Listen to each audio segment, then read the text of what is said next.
భర్త Mahasayulaku Vignapthi movie review. Hello hi all, welcome to PRP డియో productions. మా ఛానల్కి కొత్తగా వచ్చిన వాళ్ళు సబ్స్క్రైబ్ చేసుకోండి.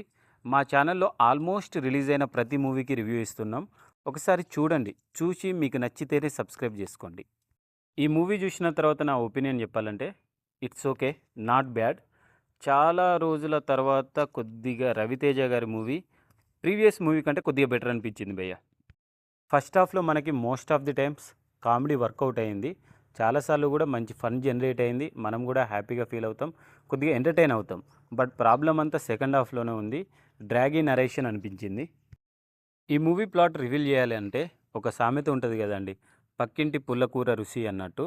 సో ఈ మూవీలో కూడా ఆల్రెడీ బిజినెస్ మ్యాన్ తన వైఫ్ తోటి హ్యాపీగా ఉంటాడు. కానీ ఒక చిన్న పని మీద స్పెయిన్ వెళ్ళిన తర్వాత అక్కడ వేరే అమ్మాయితోటి మింగిల్ అవుతాడనమాట. దాని తర్వాత వచ్చే కాన్సిక్వెన్సెస్, కొద్దిగా ఎమోషనల్ డ్రామా ఏమైంది అనేది ఈ మూవీ స్టోరీ అన్నమాట. మనకి ఈ మూవీ చూస్తున్నంతసేపు మ్యాక్సిమం మనకి 80s 90sలో వచ్చిన మూవీస్ ఉంటాయి చూడండి. ఇంట్లో ఇల్లాలు వంటింట్లో ప్రియురాలు, ఒకటి నాగార్జున గారిది ఉంటుంది ఆవిడ మా ఆవిడే అని. సో ఇలాంటి మూవీసే గుర్తుకు వస్తూ ఉంటాయి.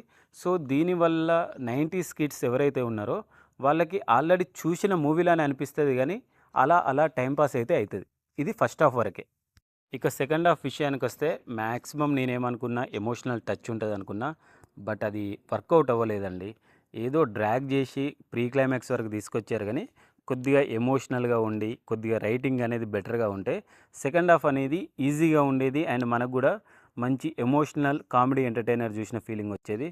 బట్ సెకండ్ హాఫ్ వర్కౌట్ అవ్వలేదు నాకు. పర్ఫార్మెన్స్ విషయానికి వస్తే ఉన్నంతలో రవితేజ గారు బాగానే చేశారు. ఇంతకు ముందులాగా కాకుండా ఇందులో కొద్దిగా క్లాసిక్ టచ్ ఇస్తూ ఉన్నంతలో బాగానే చేశారు భయ్య.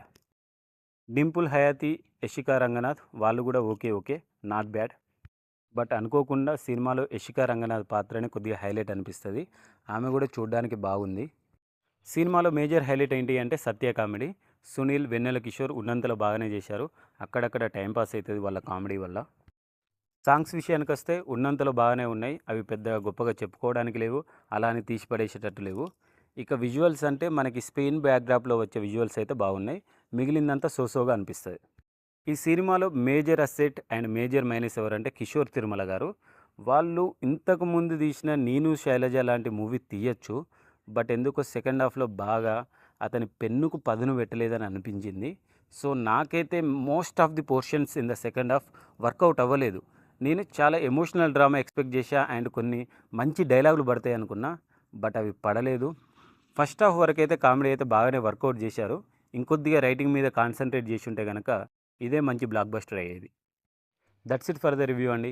ఇలాంటి మరిన్ని మూవీ రివ్యూస్, అప్డేట్స్, రికమెండేషన్స్ కోసం మా ఛానల్ని సబ్స్క్రైబ్ చేసుకోండి. Thank you so much. Love you all.